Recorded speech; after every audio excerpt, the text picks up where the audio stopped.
दोस्तों नमस्कार। भारत ने पहले म्यांमार में चीन को पटका, फिर फिलीपींस में पटका और अब उसे पटकने की जगह है श्रीलंका। वही श्रीलंका जिसे बचाने के लिए भारत ने दिन दोगुनी रात चौगुनी मेहनत की। दरअसल भारत और रूसी कंपनियों ने मिलकर श्रीलंका में एक एयरपोर्ट पर कब्जा कर चीन को हिला डाला और जिस तरह से चीन ने मालदीव में खेल किया, अब कुछ वैसा ही भारत ने चीन के साथ कर डाला। साउथ चाइना सी से लेकर ताइवान, अफ्रीकी देशों, यहाँ तक कि दुनिया के कोने कोने तक भारत चीन को टक्कर दे रहा है। और उसी कड़ी में भारत और रूस के पक्ष में श्रीलंका की सरकार ने यह फैसला लिया है और यह दोनों मिलकर अगले 30 सालों तक श्रीलंका के इस एयरपोर्ट को संभालेंगे। बता दें कि भारत के हाथ लगा ये एयरपोर्ट श्रीलंका के तटीय इलाकों से सटा हुआ है और ये हम्बनटोटा शहर के नजदीक है। इस हवाई अड्डे के नाम की बात करें तो वह है मटाला राजपक्से इंटरनेशनल एयरपोर्ट। श्रीलंकाई सरकार के प्रवक्ता और मंत्री बडुला गनवार्डेन ने कहा कि कैबिनेट की बैठक में इस प्रोजेक्ट के लिए रुचि पत्र मंगवाने को मंजूरी दी गई थी, जिसके बाद कैबिनेट की सलाहकार समिति ने भारत की सोलर एरोनॉटिक्स प्राइवेट लिमिटेड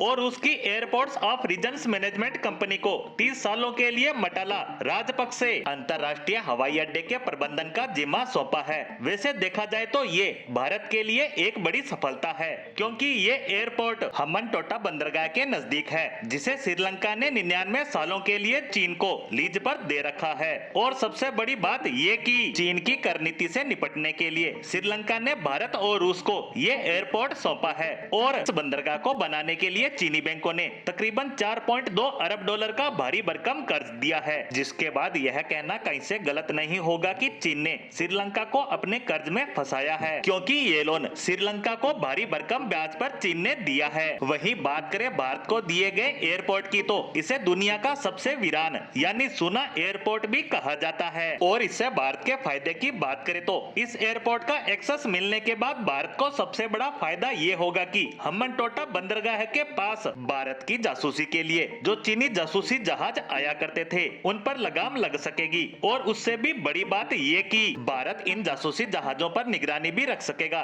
खैर, दुनिया में जिस तरह से भारत अपने दुश्मन चीन को हर एक दिन झटका दे रहा है, चाहे ओमान के पोर्ट की बात हो या ईरान के चाबहार बंदरगाह की या इजराइल के हाइफा बंदरगाह की बात करें, भारत लगातार अपनी पकड़ को मजबूत कर रहा है। जिस तरह से भारत की साख और विश्वास दुनिया भर में बढ़ रहा है, उसे देखते हुए कहा जा सकता है कि यह सिलसिला भविष्य में इसी तरह चलता रहेगा और हम चीन की कूटनीतियों का उसी की भाषा में मजबूती से जवाब देते रहेंगे। इसी के साथ श्रीलंका के मटाला राजपक्से इंटरनेशनल एयरपोर्ट के भारत को मिले एक्सेस से जुड़ी खबर पर हमारी आज की पोस्ट को यहीं विराम देते हैं। धन्यवाद।